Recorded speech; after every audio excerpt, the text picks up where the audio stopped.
And we are rolling. Did you have a wonderful Thanksgiving, I hope? Um, no comment. Oh no, that's going to be like my crazy Christmas. Like everybody's leaving town except me.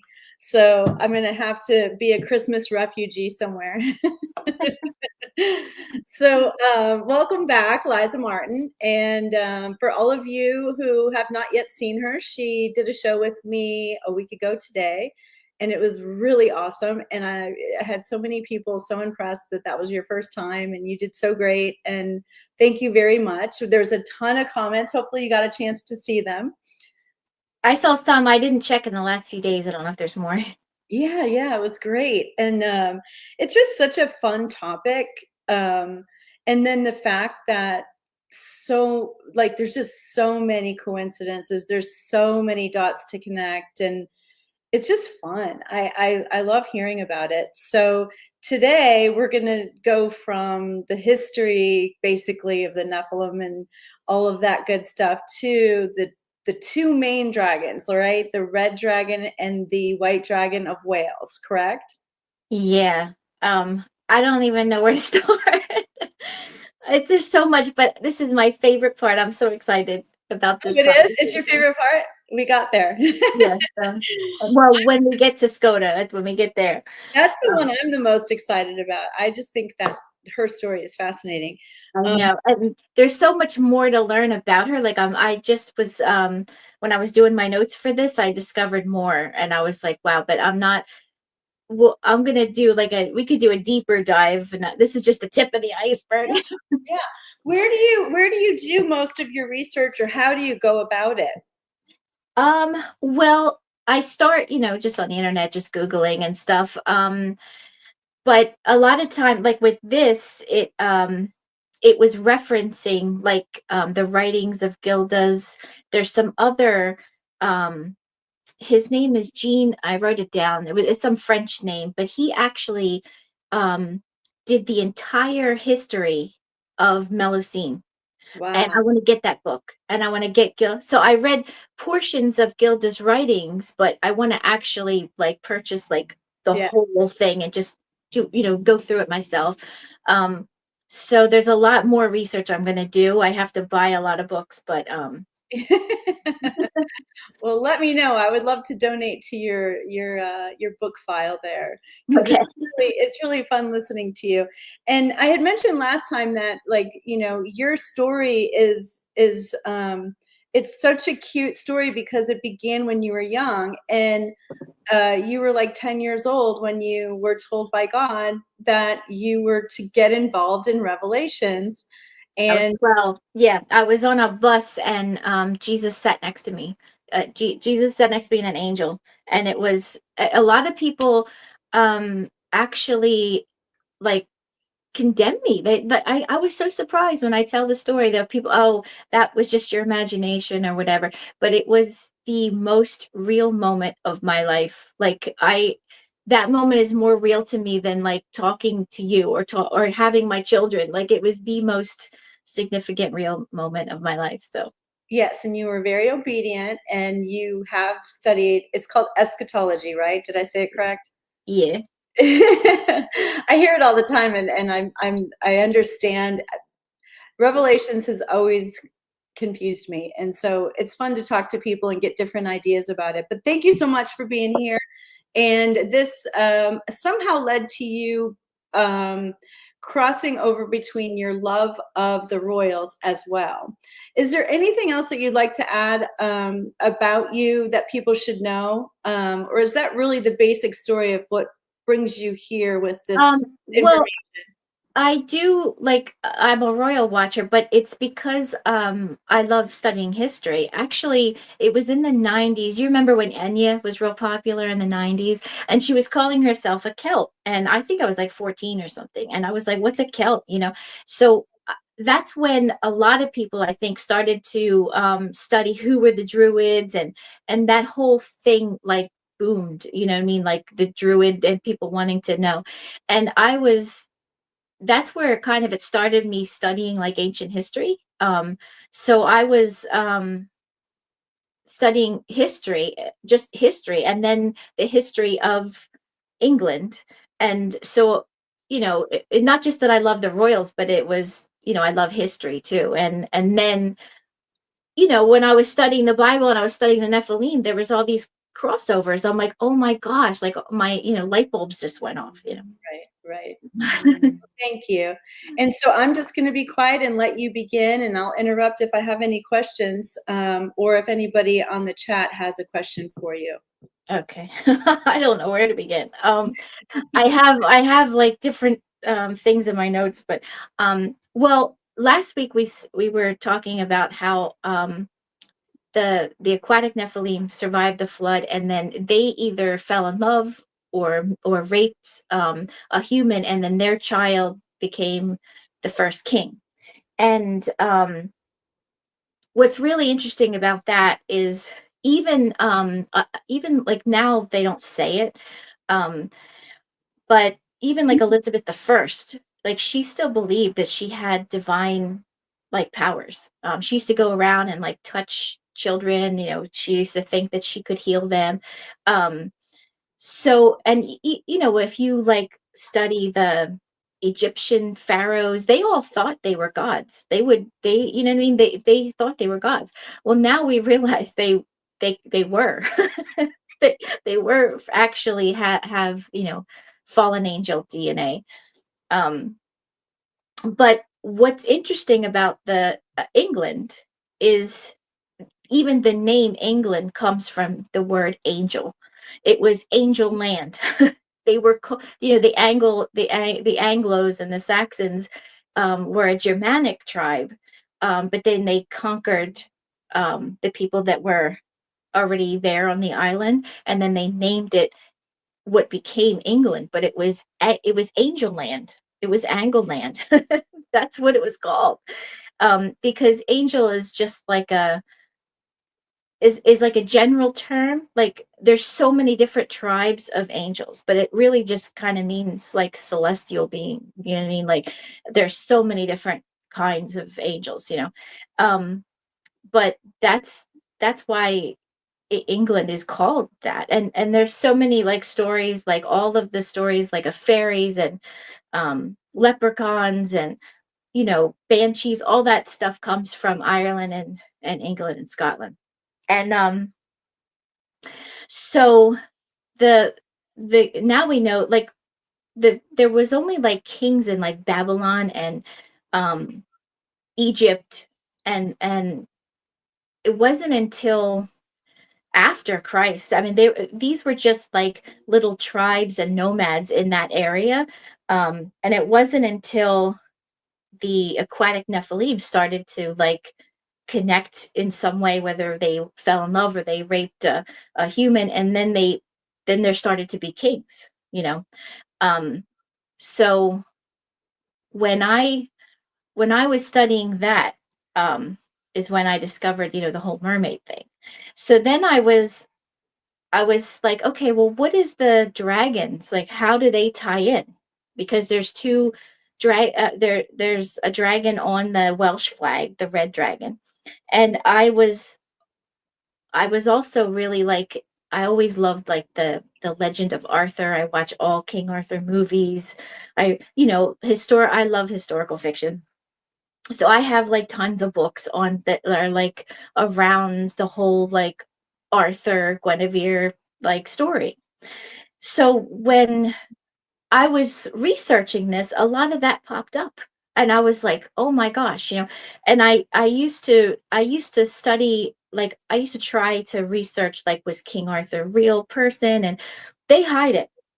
I'm gonna show you today that he really was a real person, and why they want to hide it, why the Nephilim, um, which I believe is the deep state and Illuminati today, why they're trying to hide it. They just make it seem like it's just a myth, and we don't really know if King Arthur was real.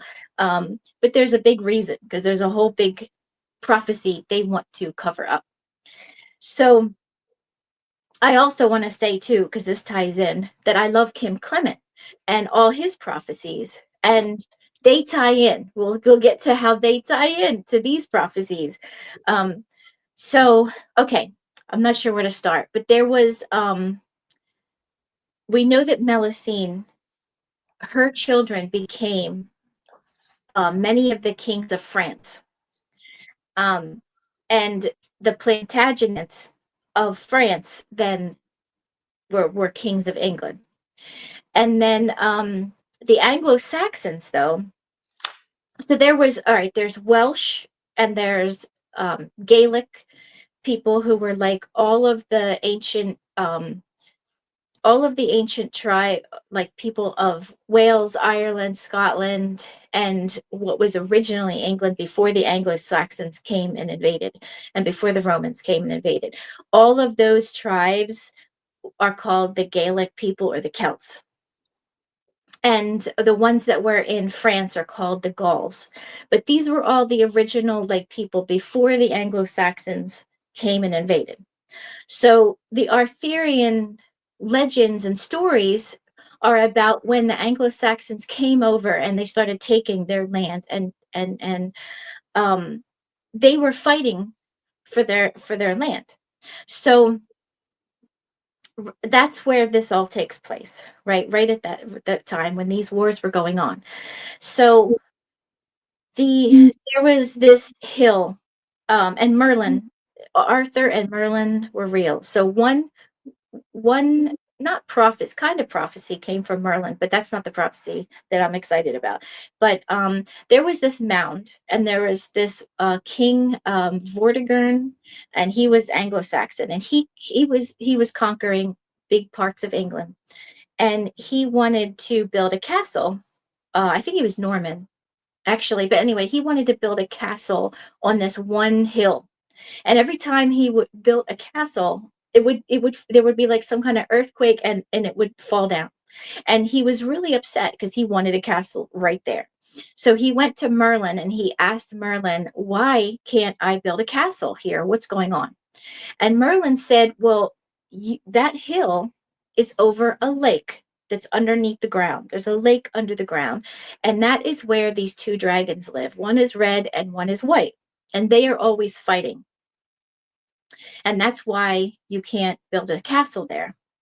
And then they actually, the legend, but I believe it's true, is that he dug in that hill, this Vortigern king, um, he dug, and the dragons came out and they were fighting, and they it's called Dinas Emrys, I think, that's still there today. And actually, they excavated recently and like recent times, and they did find evidence that there was a lake underground under that hill. Um, but there's these two dragons. One was red and one was white, and the white one was fighting for a long time. Um, and then finally, it looked like the white was going to win, and finally, the red dragon won. And that is the legend of why the red dragon is on the Welsh flag. Well, in the year 930, there was this man, his name was Armies Pride Dean. I don't know how to say it, but it was the year 930. How do you And spell it? it's Armes, the first name, and the last name is Prydein. So he wrote a whole poem. I want to get the whole thing because I don't know apparently it's a very, very long poem. It's like pages and pages long. But the portion about this is this prophecy that says, when all might seem lost, the Welsh people will unite behind the standard of David to defeat the English, and they will raise the pure banner of David, the gold cross. Now, that's the prophecy, but the legend is that the white dragon is going to seem to win, just like that battle that they saw. Is the white dragon represents the Anglo-Saxons, and the red dragon represents the people that originally lived in England and Wales, and the Britons and Scottish, English, I mean, Irish, all those. And the red dragon represents them. And so the prophecy is that it's going to look like the white dragon is winning, but in the end, the red dragon will rise up and win. And then this prophet in the 19 and 9 in the year 930, he prophesied the same thing. He didn't talk about the dragons, but he said that the Welsh people will eventually conquer the Anglo-Saxons. So right now, um, the king and queen, all of the kings of England come from the Anglo-Saxons, and they did win, and they took over all of the United Kingdom, and right now they call it the United Kingdom, but really, um, the original peoples, it's very important to the people of Ireland and Scotland and even Wales, even Cornwall. They really want to keep their own identity, and there's it's so funny how the first son is always called the Prince of Wales, because it's really important to them to keep Wales like subdued. And now we know why. Like I never understood what was going on, but now I know why. So the Anglo-Saxons came and conquered them, and eventually they lost. And I mean, the stories are horrific. Like, you watch the movie like Braveheart with about William Wallace, and the kings of England were ruthless. I mean, they were the way that they made the Irish people and the Scottish people like their slaves. The horrible way that they treated them, it was just terrible. But now we know why. Now we know why, because they were Nephilim. The kings, the kings and queens that came from the Anglo-Saxons that are represented by the white dragon are are descended from the Nephilim. And the red dragon represents the other people. Now, Can I ask a question really quick? yeah, So when you see, for instance, on like the Rothschild family coat of arms, and they're stabbing a red dragon, that's because they're part of what would be considered the white dragon yeah, tribe. they're represented by the white dragon. Okay. And what's interesting is, now I don't know how much you know about like the War of the Roses, and like I was into all of like those TV shows about the Tudors and all of that. So I know all of, I don't know if like you or your No, listeners I are was like, I was never into it, but it does kind of bring up another thing, and that is, um, they are openly saying this if it's in their coat of arms. They're openly saying that they're like after killing the red dragon. yes. So um what happened though, when and during the War of the Roses, I'll just recap so you know, Okay. um, is there was two groups of people that had claim to the English throne, and they were fighting for 100 years. They were fighting, and Lancaster was the red rose, and York was the white rose.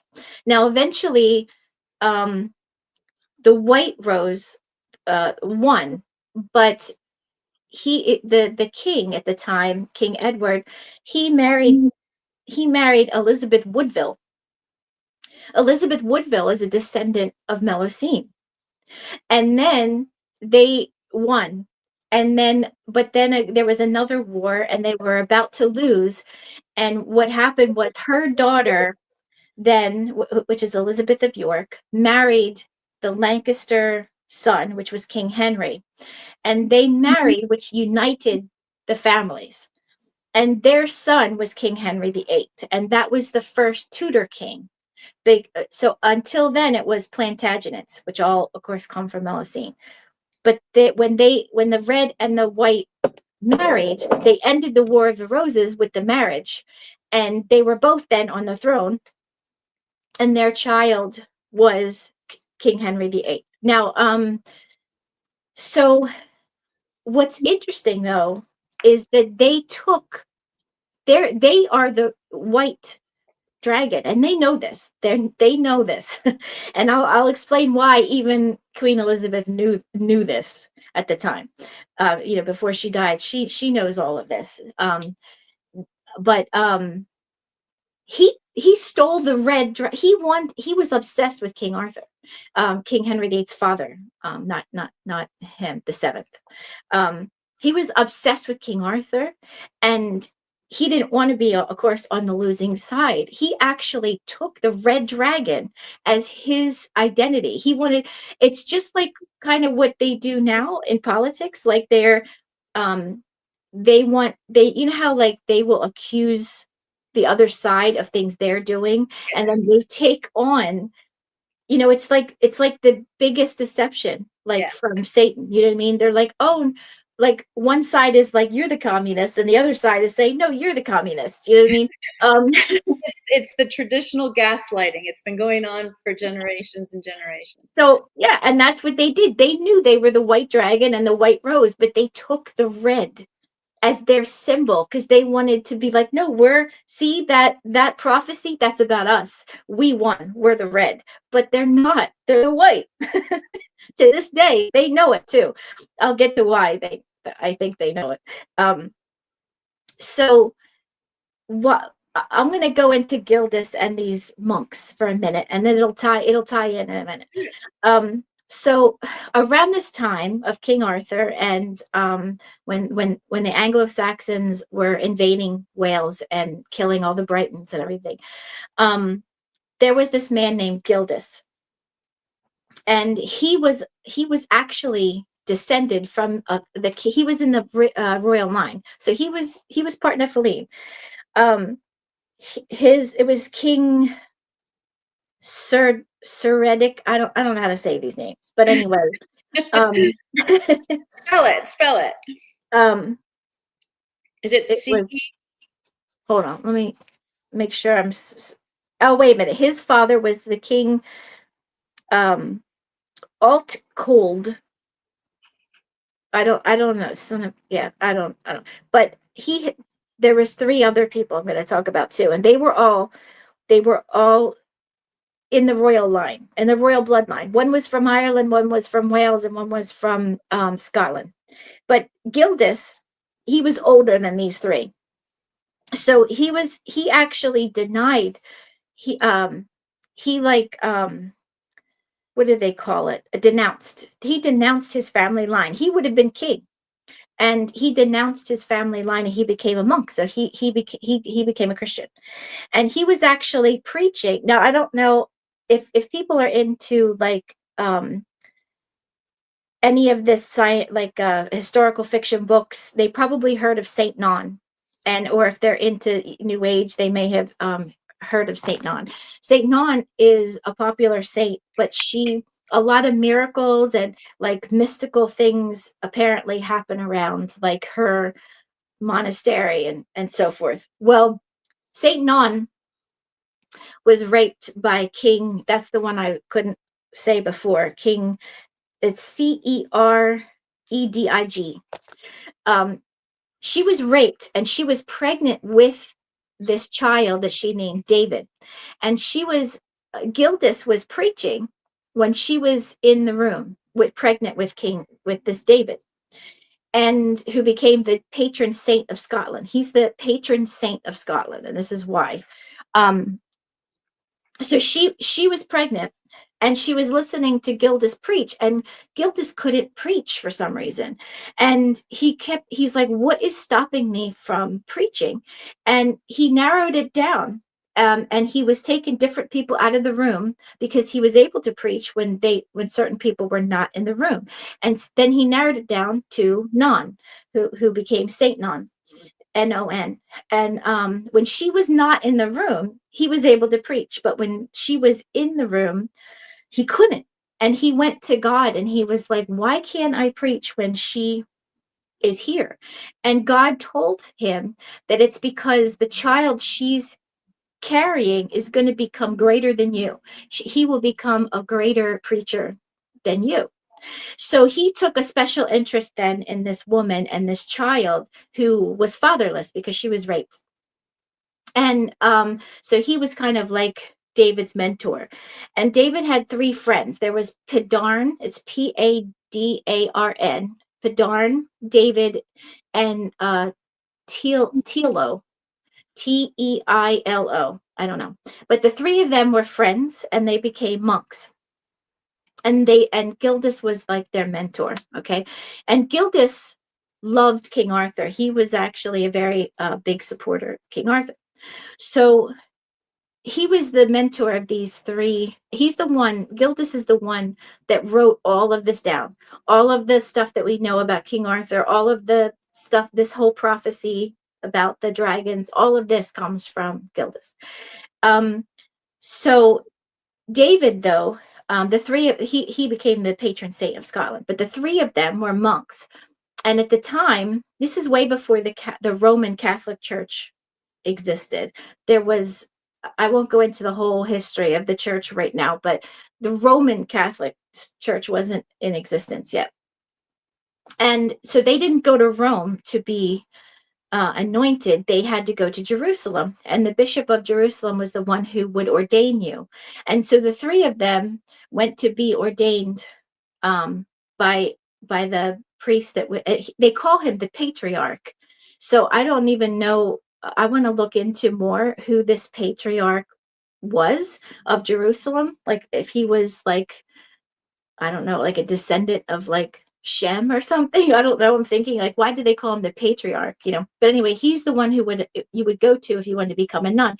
So they traveled to Jerusalem to become anointed. And it even says right in Wikipedia, I was so surprised that even Wikipedia wrote this down. It says that they were baptized by the Holy Spirit and began speaking in tongues on the way there. And they then started to do all kinds of miracles.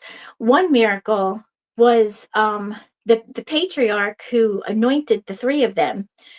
For some reason, he gave Padarn this red tunic as a gift. And apparently there was 13 magical like items that a giant gave to King Arthur. And they think that the red tunic was one of them because when you wore it, you had like special powers or something. But that giant actually, King Arthur married the daughter of that giant. So that's interesting. But we can get into King Arthur's story another time. But so how King Arthur got saved though is Padarn had this red tunic, and apparently it was really intricately woven. Like, it was really beautiful, and King Arthur wanted it, and so he stole it from Padarn. And Padarn actually caused the ground to open up and swallow King Arthur all the way up to his neck, and he was buried in the ground up to his neck. And finally, at that point, King Arthur repented and he got saved. That's how he became a Christian. Before that, he wasn't a Christian. He was just like a great warrior fighting the Anglo-Saxons, but he actually became a Christian at that point because of this one monk, Padarn. But there's a lot of interesting miracles that they did. Like Gildas one time had he was preaching to a crowd of people that couldn't hear him or see him. So he commanded the ground to rise up and just lift him up higher, and the ground rose up and he was then higher and he could, preach to the people. And so are you finding this out like from his journals? Or There's, his own writings mostly, but there are then other people that wrote about him at the time, like historians do. okay. Yeah. Okay. And so what is it called? Is it called Gildas's Um, writings? Or what's the let me see. I have it written down. these people want to find it? What is it called? I did write it. It may be like really far back in my notes. If you don't know where it is, it's fine. You can just maybe put it in comments later if you Yeah, think about it. I'll remind you. Yeah, I don't have it right in front of me. But I want to buy the book, so yeah, I'll make sure I put it like in the comments after. But actually Gildas is the one. Anyone who's into like King Arthur movies or whatever, um Lancelot was raised by the Lady of the Lake. The Lady of the Lake is Melusine. So she lived in Avalon. So that's why Avalon like comes into this. She lived in Avalon. That's where her mother was banished and she lived. And the whole Excalibur sword that was given to King Arthur came from Melusine. That's the Lady of the Lake is Melusine. But she actually raised Lancelot, and remember, Arthur then became a Christian. So now he was like an enemy. Before he wasn't, and he was like working with them. But then he became a Christian. So she actually raised Lancelot and sent Lancelot to seduce Guinevere because she wanted to like take down Arthur. She wanted to like break his heart so that she could kind of stop him from what he was doing. Um, but you know, she was the Lady of the Lake. I was like, when I found that out, I was like, oh my gosh, like it all ties in. Um, but Right, and if anybody doesn't know who Melcene is, she was a mermaid talked about last week. Yeah. And but in a lot of the movies you see about King Arthur, some of them are really, especially in recent times, they're really like disgusting how they talk about the Christian church. Like they make the church look so evil when actually it's the opposite. They're the evil ones. But they, before, like 50 years ago, when you watch King Arthur movies, it was about him being a Christian and the Knights of the Round Table. And Merlin might have been there, which made was kind of confusing. But really, recent times, like they make it look like the church like took their gods away and they worshiped the goddess, and like they were torn away from their way of life because the Christians like took they make it look so negative, but they were evil. And actually it was Gildas who conquered or like took over Avalon, and he made a monastery there instead. He made it um a Christian piece of land instead of it's not even called Avalon now, it's called Glastonbury because of Gildas. He built the monastery there and made a church there. But he actually, when he built that church, the altar was made of sapphire. And when King Henry, after the War of the Roses, when King Henry became the king, he actually stole it. He went there and stole the sapphire altar.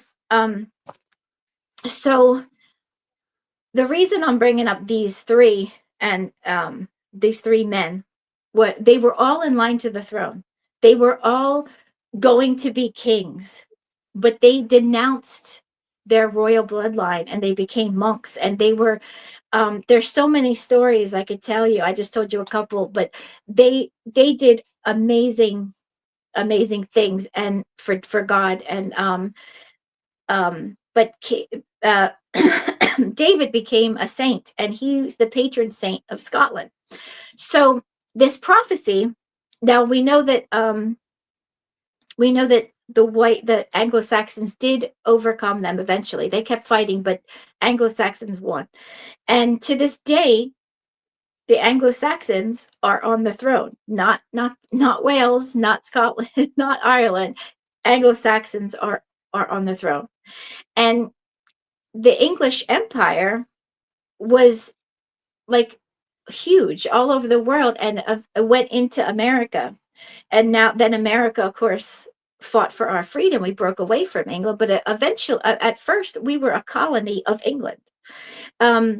So it would look like they're still winning, that the red did not come, this prophecy did not come true yet, right? Well, David was this prophecy. It says that David they'll fight, they'll unite under David, but the true banner of David's banner was a gold cross with a black background, because it was Jesus conquering, it was the light conquering the darkness. That's what it was symbolic of. And that was his So right now, the flag of Wales has the red dragon on it, which they stole. They're really the white dragon. They stole that identity. Um, and it was actually Queen Elizabeth II who ordered that to be the official flag in her lifetime, of Wales. Um, but all if anyone watched the coronation of King Charles, they may have seen that he is crowned on the he sits in the throne chair, like the chair of Edward the First, the Conqueror, Edward the Conqueror, but or William the Conqueror. I think it was Edward the First. Anyway, he sits in this chair, and underneath this chair is this stone. Every single monarch is crowned king on this stone, and it's a big square stone that they put underneath the chair, and it's called the Stone of Scone. So the reason I was like, why is all the kings crowned on this stone? And actually, this stone belonged to Scotland, but Edward the First stole it from Scotland. I think it was 1293. He stole it from Scotland, and he took it. And every single, like, you're not a legitimate king of England unless you're crowned on this stone. And so I was curious, and I'm like, well, what is the significance of this stone? Like, why a stone and why this stone? Okay, so here's the juicy part, and then I'll tie it all in. Okay, so the stone is actually, apparently, um, the stone that Jacob laid his head on when he fell asleep, and then he wrestled when he saw the vision of the angels going up and down on the ladder, and then he wrestled with God. That is the stone that he laid his head on. And I'm thinking, okay, it might be cool to like have that stone, but why would they think that you have to crown every single king on that stone? Like, why? Well, the legend, which I believe, of course, is the truth, the legend is that there was this Egyptian princess named Skoda, and but she was only Egyptian because she married an Egyptian, but she was actually Jewish, and she was the one in charge of transporting this stone when at the Exodus, when Moses and led the children of Israel out of Egypt. Her family was the family that was entrusted with this stone that they kept because it was where the stone Jacob laid his head on. He kept it. Well, she took that with her, and but she married well, her family took it with her somehow. Though she married an Egyptian, so she was still in Egypt, but she escaped. She left. And I tried to find out like the exact year that she left, and I don't I have to do more research on that. So I'm not sure if it was her family that came out with, or if she actually was part of like the exodus of Moses. I'm not sure. I have to research that more. But at one point though, her and her husband left with about 1,000 other Jews that left, that were in their entourage. They had several ships, so there was about 1,000 of them, and they escaped and they left Egypt. They went to Scotland. That's why Scotland is named Scotland, after her, Skoda. So she took that stone with her, and all of the kings of Scotland were crowned king, like all of her all of her children that became kings, because of course her husband was a pharaoh. Her husband was an Egyptian pharaoh, and she's a Jew, and all of their children then were kings, and they were crowned on this stone, and that was in Scotland, and that was well before the Anglo-Saxons like invaded. When the Anglo-Saxons came over, though, they then stole that stone, and now they crown their kings to this day, to 2000. Actually, that was That prophecy was 930, and it's 2000, it's almost 2030, it's 2024, so it's almost 2000 years exactly that that happened. So they're crowning their kings to this day on that stone, because it was the stone of Jacob, right? Well, here's my thoughts, of course. This is just my opinion, okay? But if Skoda was from, if she was from Egypt, but she was Jewish, and all the people she took with her are from Israel, and they landed in Scotland, Ireland, and Wales, like all of those islands. And all of her descendants were the Gaelic people then. Well, nobody knew that until recently, especially like with DNA tests and so forth, right? But that would mean that they're the lost 10 tribes of Israel. That would, right? So, so Because what? it's just so wild to think that, and then where she came from and who her parents were, and it's just, you can go down so many rabbit holes. And then somebody in the chat just said Raymond E. Cap wrote a book about the stone and the kings, and I think that would be another really fascinating thing to look Yeah. into. I mean, I'm not done studying. This is just the tip of the iceberg. I'm going to continue to study. There's so much more to learn, right? But so, okay, if the original people of Scotland and Ireland and Wales, these Gaelic people, were really Jews, then when the Anglo-Saxons came over, they were really conquering the Jews. And then they took their stone to crown their kings, and then they're pretending to be the red dragon when they're really the white dragon, and they pretend that they're like the good guys, but really this whole time they are keeping all of the Jewish people as their slaves. They conquered this land, and they don't have, like, it's united, it's called the United Kingdom. It's not England, Ireland, Scotland, and Wales anymore. It's the United Kingdom. They took over that whole land, and basically it was the Anglo-Saxons who took over, right? So the prophecy then says that there will someday be another David that will rise up, and they will all unite behind him, and they will finally win and conquer the white dragon. So okay, I can't wait to get to this part. Okay, so if the people of Ireland and Scotland and Wales were the lost 10 tribes of Israel, because Israel, today we know that Israel is mostly just Judah and the Levites, right? We don't know what happened to the other 10 tribes because they're scattered. Well, they may be scattered, but if God kept these people and they were kind of hidden from society because people think they're Welsh and Irish and English. They don't know that they were originally Jews that came and migrated there. This happened so long ago, they were like, oh, well, there were just these Celtic tribes and we don't know where they came from. Well, we do know where they came from. They came from Israel.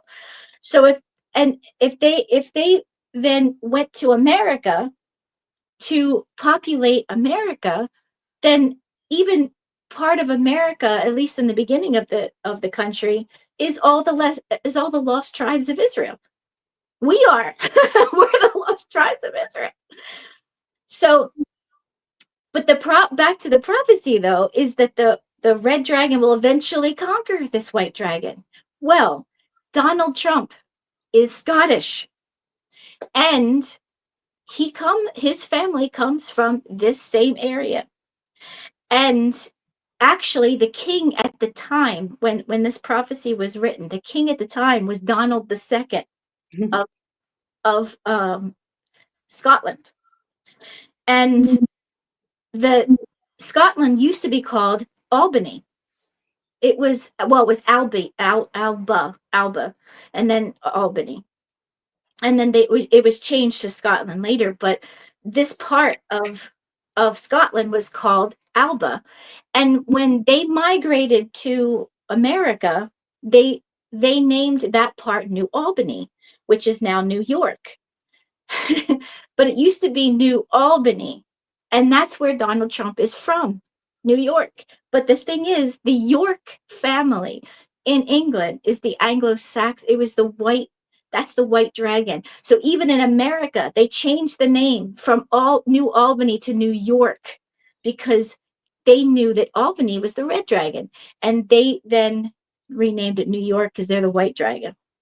What's So crazy too is I remember looking this up after you and I chatted, and Alb, Alba or Alb literally means white linen robe, which is wow. so fascinating to me. Wow. And there's just so many little things like that I think are so fun. Oh yes, there's so many. I have a whole, I have this whole notebook. It's all notes. The whole thing is full. And now I'm on my second notebook. It's all about this. So there's so much that I can't even fit into this hour and a half. Um.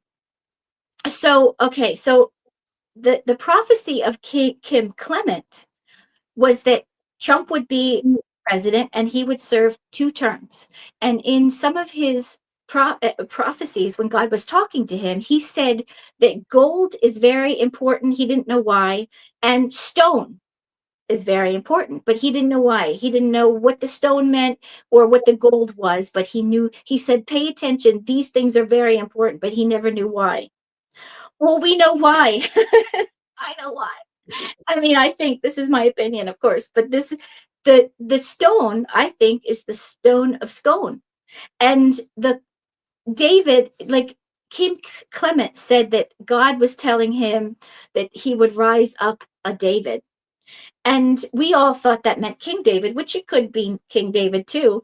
But this prophecy said another David would rise up and they would then be under the true banner, not the flag of Wales, but the true banner that was David's banner, which was a gold cross. And gold was light conquering darkness. And that's where Trump comes from. So it's like the gold, you know what I mean? The gold on the gold cross is tying in the stone of scone. He's from Scotland. He's the red dragon.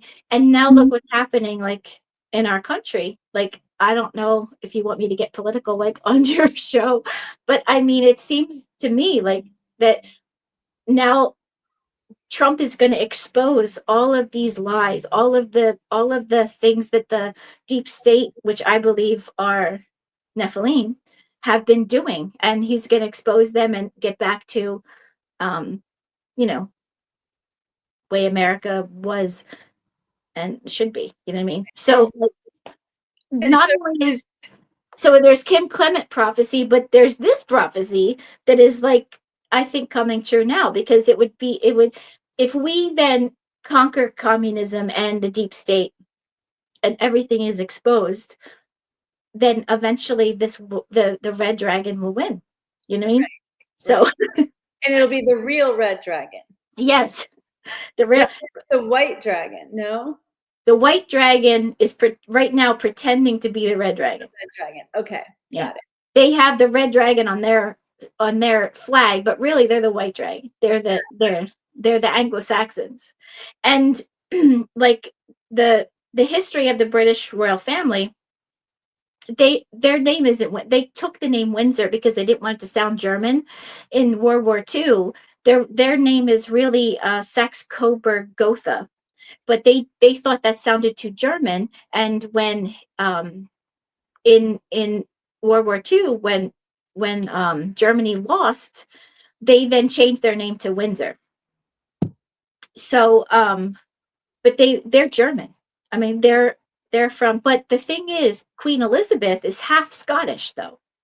So this is why I think she knew all this, and she may have actually either been a Christian or maybe there was a twin, like like the we were talking about last week. Maybe there was a twin that they kept, you know what I mean, and they replaced her with. So I don't know, but she was half Scottish though, and she actually is the person who who said it would be official that the flag of Wales would be the red dragon.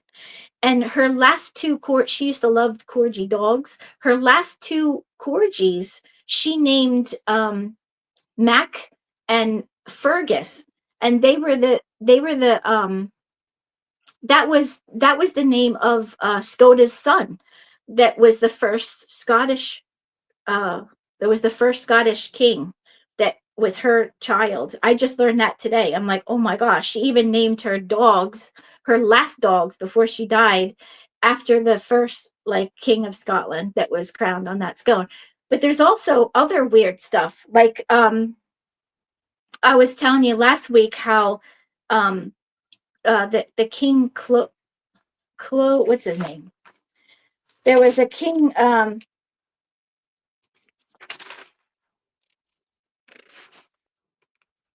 Clodio.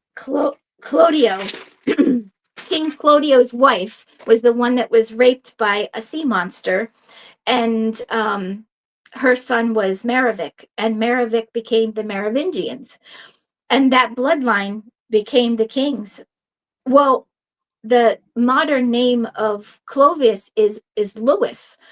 Well, the first king of England was William the Conqueror, and like and also King Charles. It's just weird that Charles would name his son William, and then William has two sons, George, but the second son is Louis, and then but even Charles, I have to look into Charles the Pepin, who he like his bloodline, but actually he's the person who killed the last Merovingian king and took over, and he was I think he was the ancestor of Charlemagne, so that's why now it's the Carolingian bloodline instead of the Merovingian bloodline.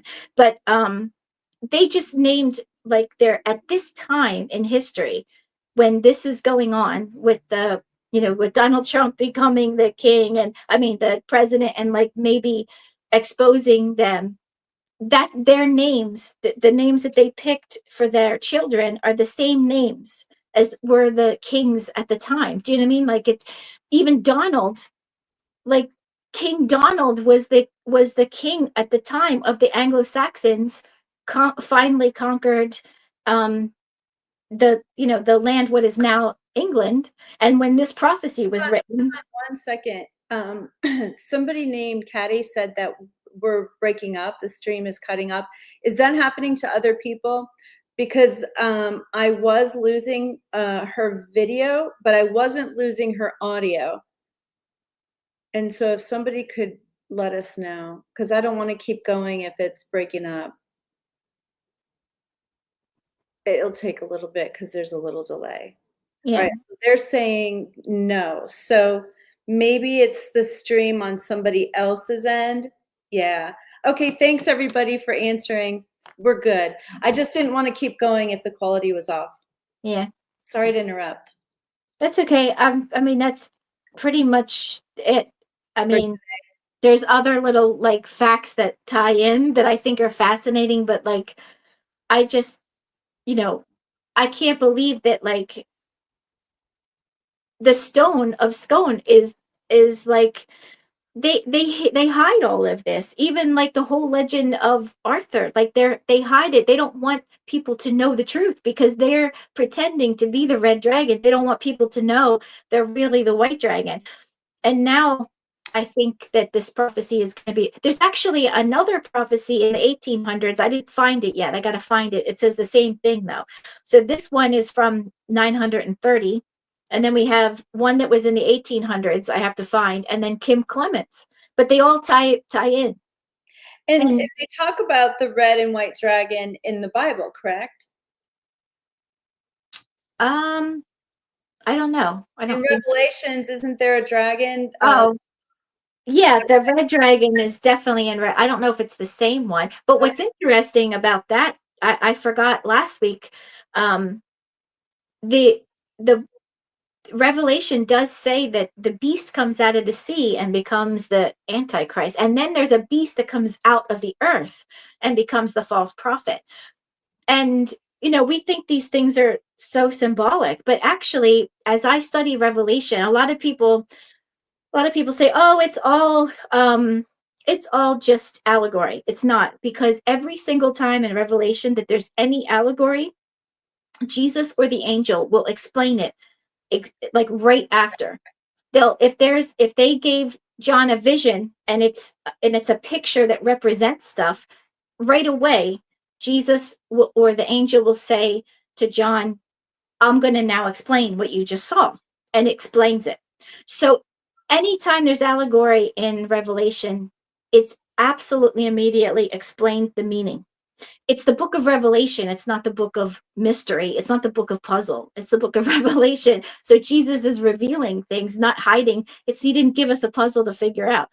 So that's why people confuse it, because they're making things symbolic that are not symbolic. And I think it's because sometimes we're just afraid to take God at his word. If he says a beast is coming out of the sea, we just assume it's symbolic, instead of just believing that God is just telling us the truth. It's a beast coming out of the sea.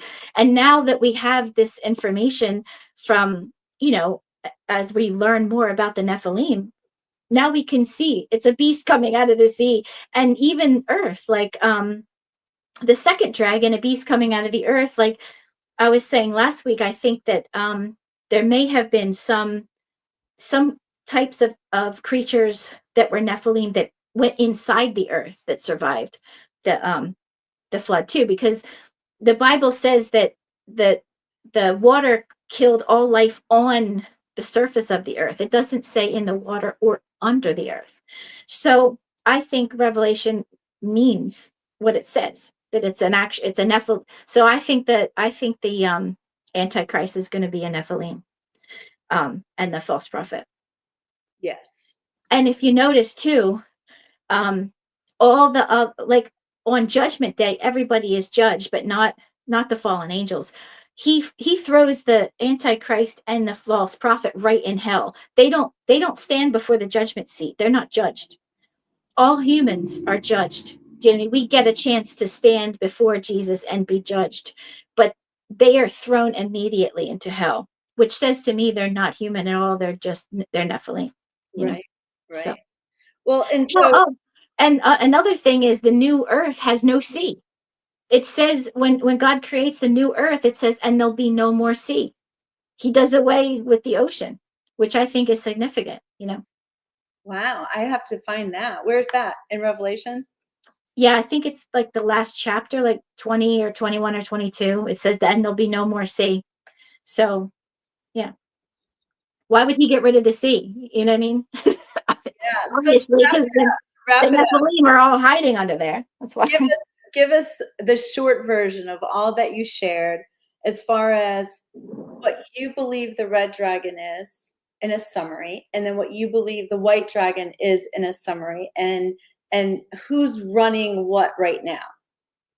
So I believe the white dragon is actually the lost 10 tribes of Israel that migrated through with Scotia or Scotia, to Scotland, Ireland, and Wales. And they named Scotland after her, but actually there is traces of her DNA, and like the Celtic type art, like that, like how all of it connects, like the Celtic, it's very, that kind of art Mhm. that is found all through Iberia, which is Spain, like up through to Scotland. So, and her DNA, now that we have DNA studies now, just in just like since 2016 we realized this. Um so she traveled because she had 1,000 people with her. You know what I mean? So they travel, and you could see their trail now, not only their art, but like their DNA trail, all the way from Egypt up to like where Scotland is now, and Ireland. So the Irish people, Scottish people, Wales, they all come from Scotia and the 1,000 people she took with her. So I believe they're the lost tribes of Israel, and they're the red dragon. Red dragon. Okay. And the white dragon are the Anglo-Saxons, and even their name Anglo, and they named England Angel Land. They're Nephilim, and they're the white dragon.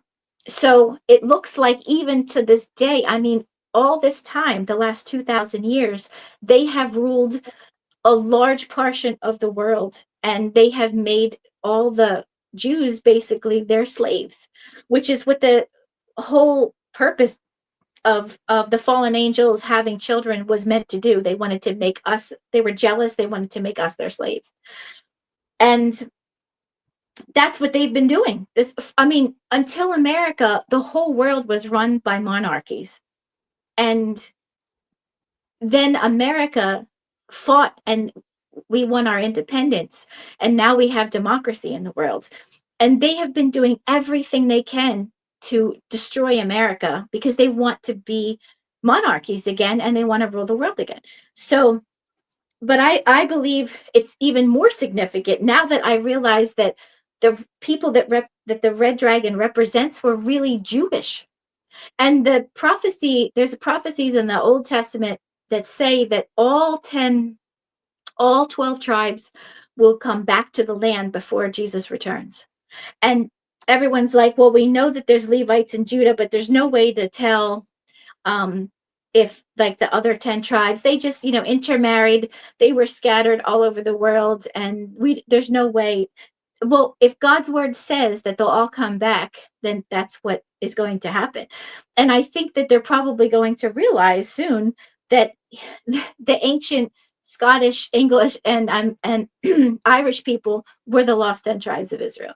So that means America also, or part, at least in the beginning, when we first were colonized, large portions of America then were the lost 10 tribes of Israel. So really it's just the same old story. It's Satan and the fallen angels and the Nephilim just trying to keep God's people, just trying to destroy God's people. That's what they've been doing since the beginning and all throughout Revelation, just like the vision that the angel gives John. That's his whole after he couldn't devour the child that came out of the woman, he went after God's people, the rest of her children. That's what he's doing. That's his whole history. And this, right, just, I mean, just in this little tiny like story that's been hidden so much, you know what I mean? And then they stole that identity. They did everything they could to just hide this truth from the whole world all Right. the time. And Well, now it's the stone coming to light. of stone and the red garment, but it just kind of proves to you that even back then, they were still using witchcraft. They were still using relics. And it's interesting because anybody that watches these myths um, are under the impression that that's the magic, that's the fun part, right? And Yeah. it actually is another big deception that, I don't want to be sitting on the stone of destiny or or whatever, or I Yeah. don't want to be wearing the red garment unless there's something of God. Yeah. And I mean, if you want, like another time, we could go into the whole King Arthur thing because the way that that whole legend is amazing and it brings out the Nephilim, and the truth about what's going on. And they just tried, I mean, for it to still, people are still fascinated by the story of King Arthur until today. And there's a reason, because it's true, and they're just trying to cover it up. There's so many lies that they're trying to cover up by making it a myth. And now they make these new movies and they paint an opposite picture, and they, like you were just saying, they glorify the pagans and the pagan religion as if the Christians are evil. But when you really look at the real history, you see like all the amazing, there's so many miracles even in the story of these monks I just mentioned, and the way that they, even Saint Patrick, I mean, the way that he evangelized all of Ireland. And I mean, he was just an amazing human being. Just even the writings of Saint Augustine, the book The City of God, Saint Augustine, he was said to um Ireland, and he talks about like abductions, and like, not, he doesn't call them aliens, but it's like otherworldly creatures like abducting people. For what purpose? Like, they were doing it all back then. They were doing it, you know. So there's a gentleman here. I'm gonna post it up here so you can see it. All right. I don't know if you can see it because I think you're on your phone. Yeah. He said, I think she has it wrong according to the Bible and the prophecy. The white dragon fights the red dragon, defeats the red dragon, and drinks 500 years of peace and growth and wealth. in in the Bible, there's no white dragon. It's just a red dragon that represents Satan, which I don't think is this red dragon. I think this is separate. This is just I don't know if there were actual dragons, because I believe in actual dragons, but this could just be symbolic of these two nations. Do you know what I mean? Like, I don't, I mean, I don't, when I first started researching this, because I think that many of the kings came from mermaids, and it seems to me they're shapeshifters. A lot of them turn into dragons too. So I was thinking when I first started researching this that I was going to find like someone they fell in love with and had children with or something, and that's not what I found. It seems like the red dragon and the white dragon are just symbolic here. Right. uh, and the red dragon just symbolizes the original people that were there, that I believe are Jewish, and the white dragon is the Anglo-Saxons that I believe are Nephilim. Yeah. Got So I think that it's just symbolic. I don't think it's that they were actual. I do believe in dragons, and it's if you look at Isaiah, what chapter is it? 6? I think it's 6:2-7, Isaiah. It describes the seraphim, and the seraphim are serpent-like, and they have 6 wings. And if you and they have legs. I mean, it seems to me he's describing a dragon. Although when the seraphim are beautiful, and when the fallen angels fell, they turned ugly. And I think the reason that they turned ugly is because the Bible says, in Revelation, that the robes that we wore, the white robes and all the any jewelry, all of it was our righteous acts. So it's actually our righteous acts that make us beautiful. Even with physical garments and jewelry, it's our righteous acts. Well, if they were beautiful in heaven and they fell, they don't have any righteous acts to make them beautiful anymore. So I think that's where, like, I think they tried to use makeup and jewelry. I mean, I wear makeup and jewelry, so I'm not against that or anything. But I think that they started that to try to make themselves pretty again, because they were fallen and they were ugly now. But they have, they, I think that that's what seraphim are. I think that they're beautiful dragons. I mean, and I don't know if I would call them dragons, because that seems to be the fallen angel name, but that type of creature that was fallen became a dragon, and in heaven is a seraphim. Right. So And like you said, shapeshifter, because, all of the mermaids were able to shift also. yeah. And it's, if you read all of the legends, and I mean, I was gonna we could do it another time if you want, but I was gonna go through every country and talk about like the sea creature that started the first kings, that and it's fascinating. Some of them are dragons, some of them are, but they're in the sea. They're like a sea monster shaped like a dragon, like all the Like Chinese, all Loch the Ness, like Loch Ness monster, like that type of thing. yeah. um but all of the first kings of China were dragons, but they came out of the sea. They were like, and if you think about it, like even the serpent in the Garden of Eden had legs, because God took his legs. So if you imagine this, and the word that's used in Genesis for the snake really just means the shining one. So he probably was like a beautiful dragon at that time, and then he deceived Eve, and when he was punished he became ugly, but God took his legs, so now he became like a sea monster. You know what I mean? Now he became an ugly sea monster you know But Oh, all of the first kings of China came from dragons, and the people in India call them Naga, but they say they're half snake, half human. They call them Naga or Nagas. But every single country comes from a sea creature, and some of them you can trace like down to today. Some of them you really can't. But even Melusine's children. What's interesting is all of her children were kings that were fighting in the Crusades that were trying to capture Israel.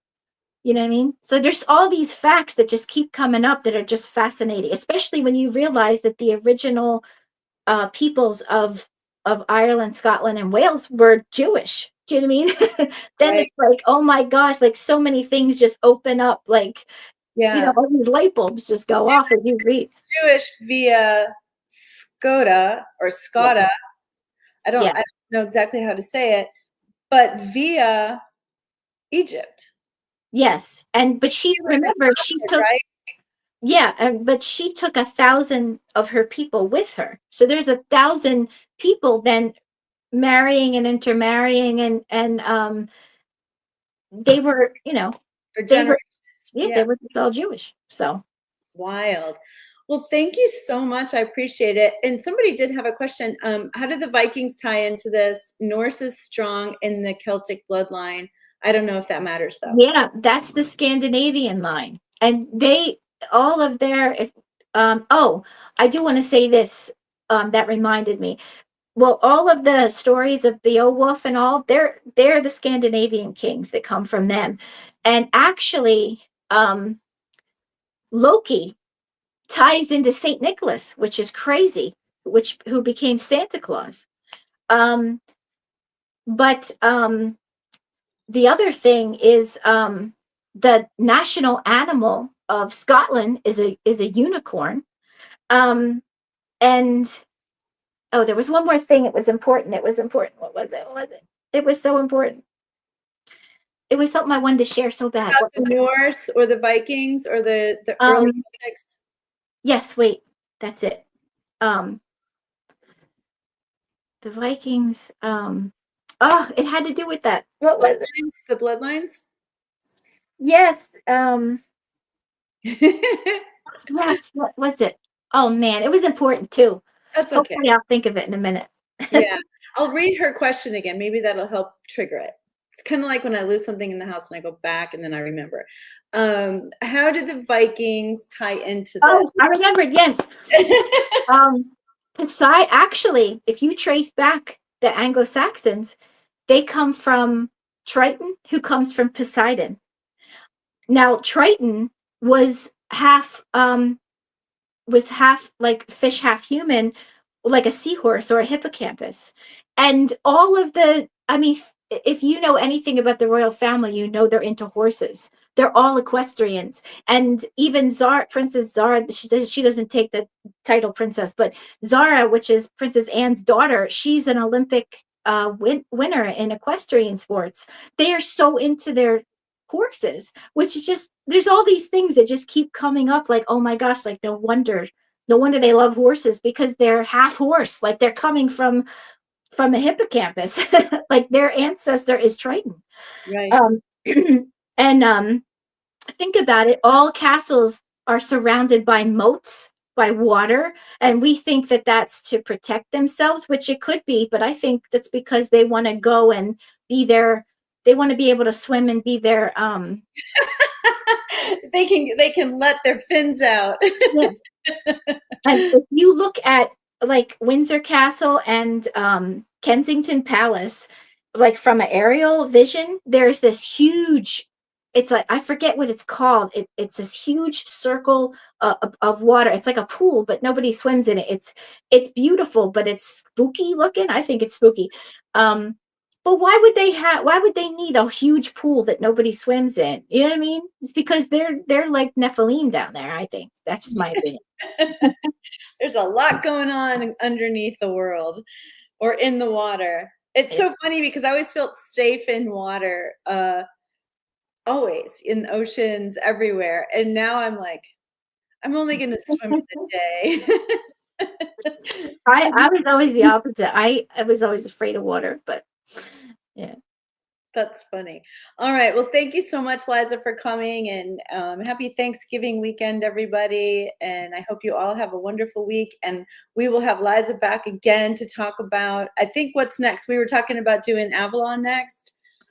We could go into the whole King Arthur thing. I think some people said they were interested in the like the Asian, China Oh, dragons that's right. too.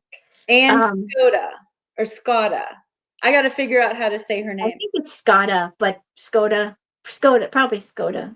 Yeah, I don't know, but Such yeah. a beautiful name. I love that name. But I'm gonna look more into her too. I just found a couple more things today that sparked, like, I want to get the Gildas's book. So there's a lot more I'm gonna study. But the whole King Arthur thing is fascinating.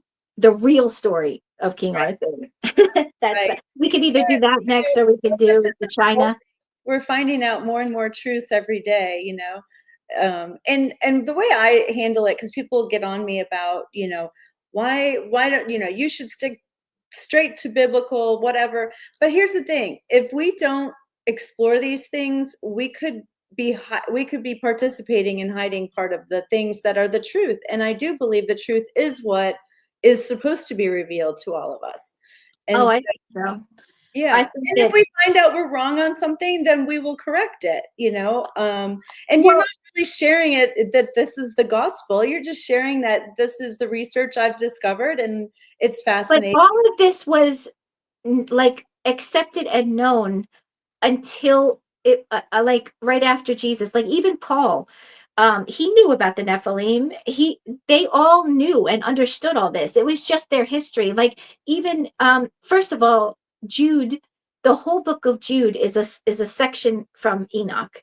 Um, Jesus, when he was like in conversation with the Pharisees, he often said things that only come from the book of Enoch. So, but also Paul said, that's why he said women should cover their hair. He said because of the angels, because he knows that there were watchers before that sinned and fell because they wanted to sleep with females. Do you know what I mean? Like it was all just accepted history. They didn't write about it because it was just something people accepted and knew. It was just everybody knew this. Yeah. We're just rediscovering this. You know what I Right. mean? It was, Enoch was lost when the Romans started burning all of the Christian books. They were burning everything, and it was the Essenes. Oh gosh, we could totally get into the Essenes too. But the Essenes are the ones who buried all of the books of the Bible, including Enoch, that we just found since 1967. We're still finding some more Dead Sea Scrolls. We're still finding them.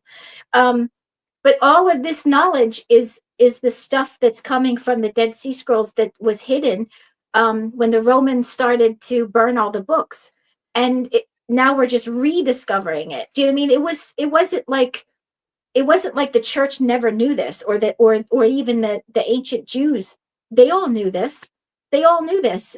You know what I mean? We're just rediscovering it. Right. So Right. Well, thank you, and you and I'll chat offline on when we'll have you back. But thank you very much, and like I said earlier, everybody have a wonderful Sunday evening. Bye, thank everybody. you so much.